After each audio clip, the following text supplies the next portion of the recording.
ओम नमः शिवाय। प्रिय दर्शकों, एस्ट्रो ज्ञान विद कुमार के इस चैनल में आपका पुनः स्वागत है। हम बात करने वाले हैं वर्ष सन 2024 के आगमन के विषय में। तो 1 जनवरी 2024 से प्रारंभ होने वाला यह वर्ष आप सभी जातकों के लिए कैसा रहेगा और ओवरऑल इसकी जो ग्रह स्थिति है ये किस तरह का प्रभाव देने वाली है, चाहे व्यक्तिगत रूप से या देश के ऊपर, ये समग्र रूप से किस प्रकार का प्रभाव देगी, इस विषय में हम जानेंगे। सबसे पहले हम जान लेते हैं पंचांग के विषय में। तो पंचांग कुछ इस प्रकार से है। 1 जनवरी सन 2024, दिन सोमवार, नक्षत्र रहेगा मघा, तिथि रहेगी पंचमी और योग रहेगा आयुष्मान। जब हम 1 जनवरी रात्रि 12 बजे जैसे ही वर्ष प्रवेश होता है, उस समय की अगर कुंडली का हम निर्माण करेंगे तो उस समय जो लग्न उदय हो रहा है वो है कन्या लग्न और चंद्रमा मघा राशि में द्वादश स्थान में स्थित रहेगा। अन्य ग्रह कुछ इस प्रकार से रहेंगे, जैसे कि बुध और शुक्र जो है वो वृश्चिक राशि में रहेगा, मंगल और सूर्य की स्थिति धनु राशि में है, शनि कुंभ राशि में, राहु मीन राशि में और केतु कन्या राशि में स्थित रहेगा। इसके अलावा देवगुरु बृहस्पति मेष राशि में स्थित रहेंगे। अब इन ग्रहों स्थिति में अगर हम विशेष रूप से अगर ग्रहों की स्थिति को देखें तो बहुत ही चौंकाने वाली स्थिति दिखती है। वो स्थिति क्या है? तो हम देखेंगे कि उस दिन जो है मघा नक्षत्र है और मघा नक्षत्र के स्वामी है केतु, और केतु कन्या लग्न में ही स्थित है जिस समय वर्ष का प्रवेश हो रहा है। तो केतु का प्रभाव यहाँ पर आ गया। अब दूसरी स्थिति देखिए कि मंगल धनु राशि में स्थित है, लेकिन किस नक्षत्र में है? मूल नक्षत्र में, और मूल है केतु का ही नक्षत्र है। तो आप समझ लीजिए मंगल भी केतु के प्रभाव में आ गया, चंद्रमा आ गया, मंगल आ गया। अब देवगुरु बृहस्पति की स्थिति अगर हम देखेंगे तो वो है अश्विनी नक्षत्र में, अर्थात अश्विनी का स्वामी केतु। अब बृहस्पति भी केतु के प्रभाव में आ गया। और जब हम केतु की स्थिति को देखेंगे जो कि लग्न में है, संपूर्ण वर्ष कुंडली को तो केतु प्रभावित कर ही रहा है, इसके अलावा वो स्वयं चित्रा नक्षत्र में बैठा हुआ है, यानी कि मंगल के नक्षत्र में। तो इस प्रकार से हम देखेंगे तो मंगल और केतु का एक तरह से नक्षत्र परिवर्तन हो रहा है। मंगल केतु के नक्षत्र में है और केतु मंगल के नक्षत्र में है। तो यह स्थिति वर्ष प्रवेश के समय में बहुत अच्छी नहीं दिखती है। जब हम देखेंगे इन जितने भी महत्वपूर्ण ग्रह हैं वो सभी केतु के नक्षत्र में बैठ गए हैं, और केतु अगर खराब फल देने पे आ जाए तो इससे बड़ा डिस्ट्रक्टिव प्लैनेट कोई नहीं है। केतु जब पॉजिटिव हो तब तो वो बहुत अच्छा होता है, लेकिन अगर ये नेगेटिव हो जाए तो आपके जीवन में अकस्मात बहुत सारे उलझन ये पैदा कर देते हैं। ये व्यक्तिगत जीवन के लिए ही नहीं अपितु देश के लिए भी यह शुभ स्थिति नहीं दिखाता है। अगर हम लग्न के हिसाब से इसका अध्ययन करें, जिस समय वर्ष प्रवेश हो रहा है, तो लग्न पर केतु की स्थिति हर व्यक्ति को कहीं ना कहीं किसी न किसी प्रकार के भय का सामना करना पड़ेगा। क्यों?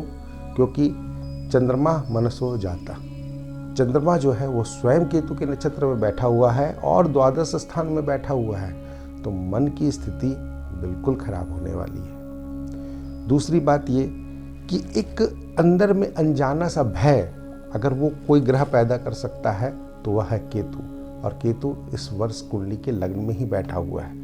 तो बहुत सारे ऐसे जातक आप देखेंगे, जातकों को ये समस्या होगी कि उन्हें एक अनजाना सा भय सता रहा है। दूसरी स्थिति हम देखते हैं कि बृहस्पति वर्ष कुंडली में अष्टम स्थान में बैठा हुआ है और केतु के नक्षत्र में ही बैठा हुआ है। तो लग्न और अष्टम दोनों प्रभावित हो रहा है। तो कोई ऐसी बीमारी या कोई ऐसा बिल्कुल जो डायग्नोज ना हो सके, ऐसी कोई समस्या या बीमारी बहुत लोगों में ऐसी उत्पन्न हो सकती हैं जो आप लोगों को समझ में ही नहीं आएगा कि हो क्या रहा है, लेकिन कुछ ना कुछ तो हो रहा है। ये भ्रम की स्थिति ये पैदा करने वाली है। दूसरी स्थिति को अगर हम देखें तो मंगल अस्त भी है और स्वयं केतु के नक्षत्र में बैठा हुआ है सूर्य के साथ चतुर्थ स्थान में, तो घर परिवार की स्थिति भी बहुत अच्छी नहीं होने वाली है। तो अगर आप देखेंगे तो ये वर्ष कुंडली यह बताता है कि इन जनरल लोगों को स्वास्थ्य की समस्या रहेगी, लोग किसी अनजाने भय से आक्रांत रहेंगे, लोगों के बीच बहुत सारी मानसिक अवसाद होने वाली है क्योंकि चंद्रमा भी केतु के नक्षत्र में बैठा हुआ है। और जो लोग जो अनअर्न्ड मनी या आप समझ लीजिए ऐसे किसी काम जैसे जुआ, सट्टा, लॉटरी इत्यादि, और ऐसे बहुत सारे ऐप आजकल आ गए हैं जिसमें लोग दांव लगाते हैं, तो वैसे लोगों को अब सावधान हो जाने की ज़रूरत है। अगर लोग नहीं सावधान हुए तो उन्हें भारी नुकसान उठाना पड़ सकता है। दूसरी बात, एक चीज़ और ध्यान दीजिएगा कि वर्ष 2024 जब अंकगणितीय हम इसकी गणना करते हैं तो 2024, 224 और 48 ये शनि का नंबर है। आपके ऐसे ही बहुत सारे कार्य जो हैं वो स्लो डाउन होने वाले हैं। तो जब शनि का अंग प्रभावित हो जाता है तो शनि के प्रभाव में बहुत सारी चीज़ें आ जाते हैं। आप समझ सकते हैं, आपको नैतिकता का ध्यान रखकर ही बहुत सारे कार्य करने होंगे। तो ओवरऑल अगर हम इस वर्ष को देखें तो ये कोई बहुत ज़्यादा शुभ स्थिति इन जनरल नहीं दिखा रहा है। व्यक्तिगत कुंडली में स्थिति भिन्न हो सकती है, आपकी दशा अच्छा हो सकती है, भाग्येश लग्नेश इत्यादि की दशा हो, और भी बहुत सारी ऐसे पैरामीटर्स हैं जिसके आधार पर आपकी दशाएं शुभ हो सकती हैं। अन्य गोचर भी होते हैं जो स्थिति में सुधार और प्रगति इत्यादि देते हैं, वो सब अपनी जगह ठीक है। पर ओवरऑल अगर हम 2024 की बात करें और जिस समय वर्ष प्रवेश हो रहा है तो ये सारी स्थितियाँ उत्पन्न हो रही हैं। अब इनसे बचा कैसा जाए? तो बचने का जो सबसे अच्छा उपाय ये है इसमें कि आप नैतिकता का ध्यान रखें, किसी भी प्रकार के अनैतिक कार्य से बचें। दूसरी स्थिति यह पैदा होती है कि आप केतु की तरह, यानी केतु को प्रसन्न करने वाले कार्य करें। तो केतु एक आध्यात्मिक ग्रह है, आप अध्यात्म से जुड़े, लोगों को ज़्यादातर आप पूजा पाठ साधना इत्यादि इन सब चीज़ों से जुड़ें। आप अगर इन चीज़ों से जुड़ेंगे तो आप देखेंगे कि आपका केतु जो है उत्तरोत्तर शुभ फल देने जा रहा है। और अगर आप स्ट्रीट डॉग्स, जो कि केतु का ही कारक है, आप उसकी सेवा करें और मंत्र इत्यादि जप करें, वृक्ष आदि का रोपण करें, क्योंकि केतु जो है वो मूल ग्रह है, वो जड़ से संबंधित है। आप वृक्षारोपण करें तो आप देखेंगे आपका केतु धीरे धीरे बैलेंस हो रहा है। तो इन 4 ग्रहों की स्थिति जो केतु के साथ संबंध बना रही है, उनको बैलेंस करने के लिए इन सारे उपायों को करना बहुत ही आवश्यक है। विशेष करके पूजा पाठ, दान और एक आध्यात्मिक जीवन जीना बहुत ही अनिवार्य है। अगर आप ऐसा करेंगे तो आप देखेंगे बहुत ही अच्छे तरीके से शुभता के साथ आपका ये वर्ष पार हो जाएगा।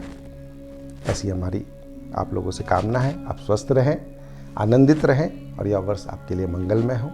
अगर हमारा वीडियो आपको पसंद आया हो तो आप इसे लाइक करें, सब्सक्राइब करें और लोगों से शेयर करें ताकि अन्य लोगों को भी इसकी जानकारी प्राप्त हो। तब तक के लिए धन्यवाद। नमस्कार।